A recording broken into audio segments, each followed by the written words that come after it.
Hi ಎಲ್ಲರೂ ನಮಸ್ತೆ ಸ್ನೇಹಿತರೆ, ಎಲ್ರಿಗೂ ಕೂಡ ಮತ್ತೊಮ್ಮೆ ನಿಮ್ಮ ಯೂಟ್ಯೂಬ್ ಚಾನಲ್ಗೆ ಪ್ರೀತಿಯ ಸ್ವಾಗತ.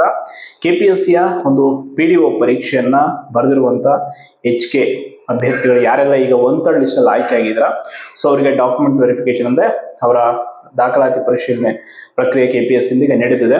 ಸೊ ಇವತ್ತು ಕೂಡ ಆಗಿದೆ. ಅದ್ರ ಬಗ್ಗೆ ಮಾಹಿತಿಯನ್ನು ಕಲೆ ಹಾಕಿ ನಮಗೆ ಒಂದಿಷ್ಟು ಇನ್ಫಾರ್ಮೇಶನ್ ನೀಡಿ, ಕಾರಣ ನೆಕ್ಸ್ಟ್ ನಾಲೆಜ್ ಗೆ ಕೂಡ ಇನ್ನೇನು ಒನ್ ಥರ್ಡ್ ಲಿಸ್ಟ್ ಬರುತ್ತೆ, ಅದಾದ್ಮೇಲೆ ನಾವು ಕೂಡ ಡಾಕ್ಯುಮೆಂಟ್ ವೆರಿಫಿಕೇಶನ್ಗೆ ಹೋಗ್ತೀವಿ. ಸೊ ಮಾಹಿತಿ ನೀಡಿ ಅಂತ ಕೇಳಿದ್ರಿ ತುಂಬಾ ಜನ, ಅದಕ್ಕಾಗಿ ಈ ಮಾಹಿತಿ ಅಂಡ್ ಒಬ್ಬ ಅಭ್ಯರ್ಥಿಯನ್ನು ಸಂಪರ್ಕಿಸಿ ಅಂಡ್ ಅದರ ಜೊತೆ ಒಂದಿಷ್ಟು ಏನೇನೆಲ್ಲ ನಡೆಯಿತು ಅಂದ್ರೆ ಯಾವ ರೀತಿಯಾಗಿ ಪ್ರೊಸೆಸ್ ನಡೆಯುತ್ತೆ, ಏನೆಲ್ಲ ಪ್ರಮುಖವಾಗಿ ನೀವು ದಾಖಲೆಗಳನ್ನು ತೆಗೆದುಕೊಂಡು ಹೋಗಲೇಬೇಕು, ಯಾವ ತಪ್ಪುಗಳನ್ನ ನೀವು ಮಾಡಬಾರದು ಅನ್ನೋದನ್ನ ಸಿಂಪಲ್ ಆಗಿ ಹೇಳ್ಬಿಡ್ತೀನಿ. ಮೊದಲನೇದಾಗಿ, ನೀವು ಒನ್ ಥರ್ಡ್ ಲಿಸ್ಟ್ ಆಯ್ಕೆ ಆಗಿದ್ರಿ ಅಂತಂದ್ರೆ ನಿಮ್ಮ ಮನೆಗೆ ಒಂದು DB ಲೆಟರ್ ಬರುತ್ತೆ, ಓಕೆನಾ, ಡಾಕ್ಯುಮೆಂಟ್ ವೆರಿಫಿಕೇಶನ್ ಲೆಟರು. ಸೊ ಅದು ಹೆಂಗ್ ಬರುತ್ತೆ, ನೀವೊಂದು ಅಡ್ರೆಸ್ ಕೊಟ್ಟಿರ್ತೀರಾ ಅಪ್ಲಿಕೇಶನ್ ಹಾಕುವಾಗ, ಆ ಅಡ್ರೆಸ್ ಕಮ್ಯುನಿಕೇಶನ್ ಅಡ್ರೆಸ್ಗೆ ನಿಮ್ಗೆ ಬರುತ್ತೆ. ಇನ್ ಕೇಸ್ ಅಡ್ರೆಸ್ಗೆ ತಲುಪೋದು ತಡ ಆದ್ರೂ ಕೂಡ ನೀವೇನ್ ಮಾಡ್ಬೋದು ಅಂದ್ರೆ ಡಾಕ್ಯುಮೆಂಟ್ ವೆರಿಫಿಕೇಶನ್ ಒಂದು ಸಮಯ ಮತ್ತು ಯಾರೆಲ್ಲ ಅಂದ್ರೆ ಆಯ್ಕೆ ಆದಂಥವರ ಒಂದು ರಿಜಿಸ್ಟರ್ ನಂಬರು ಮತ್ತು ನಿಮ್ಮ ನೀವು ಯಾವಾಗ ಅಟೆಂಡ್ ಆಗಬೇಕು ಟೈಮ್ ಒಂದು ಲಿಸ್ಟ್ ಬಿಡ್ತಾರೆ. ಅಂದ್ರೆ ಒನ್ ಥರ್ಡ್ ಲಿಸ್ಟ್ ಆದ್ಮೇಲೆ ಒಂದು ಸ್ವಲ್ಪ ದಿನಗಳಲ್ಲೇ ಅದನ್ನು ಕೂಡ ಬಿಡ್ತಾರೆ. ಆಗ ನೀವು ಅದು ಒಂದು ನಿಮ್ಮ ಹೆಸರು ಮತ್ತು ಅಂದ್ರೆ ನಿಮ್ಮ ರಿಜಿಸ್ಟರ್ ನಂಬರು, ನಿಮ್ಮ ಸಮಯ ಯಾವಾಗ ಆಯ್ಕೆ ಹೋಗ್ಬೇಕು ಅನ್ನೋದೊಂದು ಇರುತ್ತಲ್ವಾ, ಆ ಒಂದು ಪ್ರತಿಯನ್ನ ಜೆರಾಕ್ಸ್ ಕಾಪಿ ಅಂದ್ರೆ ಒಂದು 2 ಸೆಟ್ ಜೆರಾಕ್ಸ್ ತೆಗೆದುಕೊಂಡು ಹೋಗ್ಬೇಕು. ಯಾಕಂದ್ರೆ ಇನ್ ಕೇಸ್ ಲೆಟರ್ ಬಂದಿಲ್ಲ ಅಂದ್ರೆ ಈ ರೀತಿ ಆಲ್ಟರ್ನೇಟಿವ್ ನೀವು ಮಾಡ್ಕೋಬಹುದು. ಲೆಟರ್ ಯಾಕೆ ಬೇಕು ಅಂದ್ರೆ ನೀವಲ್ಲಿ KPSC ಕಚೇರಿಗೆ ಹೋದ ತಕ್ಷಣ ಆ ಲೆಟರ್ನ ಫಸ್ಟ್ ನೀವು ತೋರಿಸಿನೇ ಎಂಟ್ರಿ ಆಗಬೇಕಾಗುತ್ತೆ. ಅದಾದ್ಮೇಲೆ ನಿಮ್ಮ ಮೂಲ ದಾಖಲೆಗಳು ಏನೆಲ್ಲ ಡಾಕ್ಯುಮೆಂಟ್ಸ್ ಅಪ್ಲಿಕೇಶನ್ ಹಾಕೋ ಕೊಟ್ಟಿರ್ತೀರ, SLC ಅಂಕಪಟ್ಟಿ, PUC ಅಂಕಪಟ್ಟಿ, ಪದವಿ ಅಂಕಪಟ್ಟಿಗಳು ವಿತ್ ಪಾಸಿಂಗ್ ಅಂದ್ರೆ ಇದು ಕಾನ್ವೊಕೇಶನ್ ಅಂತ ಕರಿತೀವಿ, ಏನು ಘಟಿಕೋತ್ಸವ ಪ್ರಮಾಣ ಪತ್ರ, ನಿಮ್ದು ಡಿಗ್ರಿ ಸರ್ಟಿಫಿಕೇಟ್ ಕಂಪಲ್ಸರಿ ಅದು ಬೇಕೇ ಬೇಕು. ಅಂಡ್ ಅದಾದ ಮೇಲೆ ನಿಮ್ಮ ಕೆಲವೊಂದಿಷ್ಟು ರಿಸರ್ವೇಶನ್ ಕ್ಲೇಮ್ ಮಾಡಿರೋ ಸರ್ಟಿಫಿಕೇಟ್ ಅಂದ್ರೆ ಕನ್ನಡ ಮಾಧ್ಯಮ ಆಗಿರ್ಬೋದು, ರೂರಲ್ ಸರ್ಟಿಫಿಕೇಟು, ಮತ್ತು ಯಾವುದಾದ್ರೂ ನಿಮ್ಮದು ಫಿಸಿಕಲಿ ನಿಮ್ಮದು ಡಿಸೇಬಲ್ಡ್ ಅದು ಇದ್ದವ್ರಿಗೆ ಅಂಥದ್ದು, ಎಕ್ಸ್ ಸರ್ವಿಸ್ ಮ್ಯಾನ್ಗಳಿಗೆ ಅವರ ಸರ್ಟಿಫಿಕೇಟ್ ಇರುತ್ತೆ. ಹಲವಾರು ಯಾವ್ಯಾವ ನೀವು ದಾಖಲೆಗಳನ್ನು ಕೊಟ್ಟಿರ್ತೀರ, ಅಂದರೆ ಈಗ ಲೈಕ್ ಯೋಜನಾ ನಿರಸರಿತರ ಸರ್ಟಿಫಿಕೇಟ್ ಹಾಕಿರ್ತೀರ, ಅದು ಬೇಕಾಗುತ್ತೆ.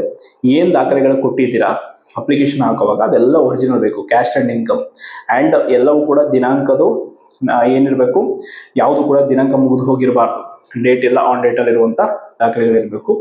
ಆ್ಯಂಡ್ ಅದರ ಜೊತೆ ಇಷ್ಟದ್ರ ಜೊತೆ ನಿಮ್ಮ ಫೋಟೋ ಕಾಪೀಸ್ ತೆಗೆದುಕೊಂಡು ಹೋಗಬೇಕು.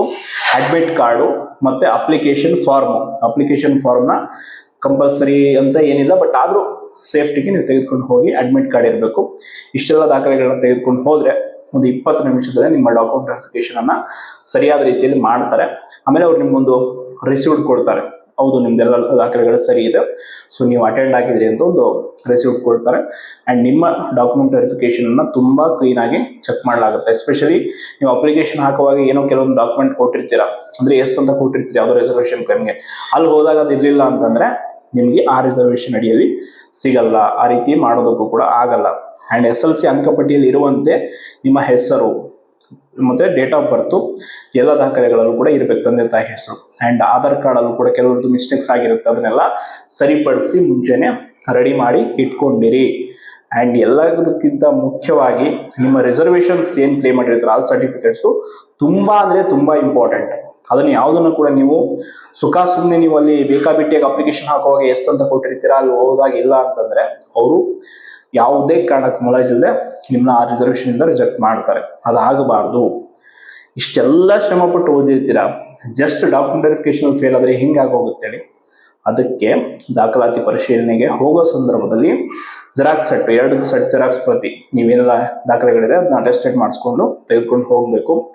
ಎಲ್ಲವನ್ನು ಕೂಡ ಸರಿಯಾಗಿ ಕ್ರಮಬದ್ಧವಾಗಿ ಜೋಡಿಸಿಟ್ಕೊಳ್ಳಿ. ಕೆಲವರು ಡಾಕ್ಯುಮೆಂಟ್ಸೇ ಮೇಂಟೈನ್ ಮಾಡಲ್ಲ. ನಾನು ತುಂಬ ಜನ ಆಸ್ಪಿರೆಂಟ್ಸ್ ನೋಡಿದ್ದೀನಿ, ಲೇಜಿನೆಸ್ ಅದ್ರ ಬಗ್ಗೆ ಎಲ್ಲಂದ್ರಲ್ಲಿ ಮಾರ್ಕ್ಸ್ ಕಾರ್ಡ್ಗಳನ್ನ ಇಟ್ಟುಬಿಡೋದು, ಎಲ್ಲ ಮಿಸ್ ಮಾಡ್ಕೊಂಡ್ಬಿಡೋದು, ಕಳೆದೋಗಿದೆ.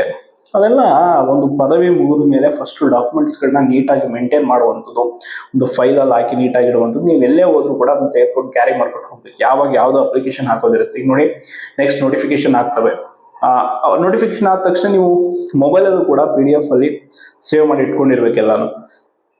ಪದೇ ಪದೇ ಡಾಕ್ಯುಮೆಂಟ್ಸ್ಗಳನ್ನು ಫೋಟೋ ತೆಗೆದುಕೊಳ್ಳೋ ಅವಶ್ಯಕತೆ ಇರಲ್ಲ. ನೀಟಾಗಿ ಒಂದು ಸೇವ್ ಮಾಡಿ ಫೈಲ್ ಮಾಡಿ ಇಟ್ಕೊಂಡ್ರೆ ಅಪ್ಲಿಕೇಶನ್ ಹಾಕೋದಕ್ಕೆ ಈಸಿ ಆಗುತ್ತೆ. ಫೋಟೋಸ್ಗಳು ಕೂಡ ಅಷ್ಟೇ ಇತ್ತೀಚಿನ ಭಾವಚಿತ್ರಗಳನ್ನು ತೆಗೆಸ್ಕೊಂಡು ಇಟ್ಕೊಂಡಿರಬೇಕು. ಯಾವುದೋ ಹಳೇ ಫೋಟೋ ಹಾಕೋದು ಅದೆಲ್ಲ ಮಾಡಬಾರ್ದು. ಆ್ಯಂಡ್ ಡಾಕ್ಯುಮೆಂಟ್ ವೆರಿಫಿಕೇಶನ್ ಸಂದರ್ಭದಲ್ಲಿ ಇದನ್ನು ಕೂಡ ನೋಡ್ತಾರೆ. ಈ ರೀತಿ ಕೂಡ ಒಂದು ಘಟನೆ ಆಗಿದೆ. ಏನು ಅಂತಂದ್ರೆ ಅಪ್ಲಿಕೇಶನ್ ಹಾಕುವಾಗ ತುಂಬಾ ಮಸುಕಾಗಿರುವಂತ, ಅಂದ್ರೆ ಕ್ಲೀನಾಗಿ ಕಾಣ್ತಾ ಇರಲ್ಲ ಡಾಕ್ಯುಮೆಂಟ್ ಅಲ್ಲಿ ಹೆಸರುಗಳು ಅಥವಾ ಏನೇನೋ ಸಂಖ್ಯೆಗಳು. ಅಂದ್ರೆ ಲೈಕ್ ಕ್ಯಾಶ್ ಅಂಡ್ ಇನ್ಕಮ್ ಹಾಕುವಾಗ ಆರ್ ಡಿ ನಂಬರ್ ಅದು ಸರಿಯಾಗಿ ಕಾಣ್ತಿರಲ್ಲ, ಅದನ್ನ ಅಪ್ಲೋಡ್ ಮಾಡ್ಬಿಡೋದು. ಆಮೇಲೆ ಅವ್ರಿಗೆ ಸಮಸ್ಯೆ ಆಗುತ್ತೆ. ಈ ರೀತಿ ಕೂಡ ರಿಜೆಕ್ಟ್ ಆಗಿರುವಂಥದ್ದು ಉದಾಹರಣೆಗಳಿದೆ. ಸೊ ಅದಕ್ಕೆ ದಯವಿಟ್ಟು ಸೀರಿಯಸ್ ಆಗಿ ಅಪ್ಲಿಕೇಶನ್ಗಳನ್ನ ಏನೇನು ನೀವು ಹಾಕಿದ್ದೀರಾ ಒಂದ್ಸಲ ಚೆಕ್ ಮಾಡ್ಕೊಳ್ಳಿ.